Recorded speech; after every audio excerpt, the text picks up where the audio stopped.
Myampuru Bukrum Manipuri loan asi dialect yamba loan mani Kaksinda Payengda Androda Segmaida Kasarda Sileta Amadi Pangan Sinanganga riba loan singsi Manipuri loan gi dialect naktani dialect yamba haibasi ekwigi chokthok chaningai ni ekhui loan gi aduna dialect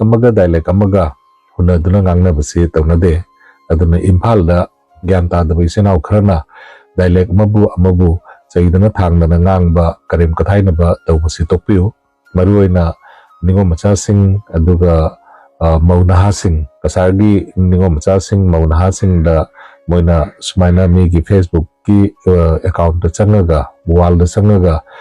tathi tawoina ngangba chaiba karimna ba kathaina ba tawbase masi tawbiganu ako nungsi chana leminasi hairbadi masigumba singsi lepi gadabani ko Manipur manungda Meitegi manungda amaga nungchina dunabagi hu jaina basigdagi hendroktana Manipur wangwada leiba Kasar Tripura amadi Bangladesh ki isirinaw Meitei isirinaw singda phawbada hu jaibagi thabakse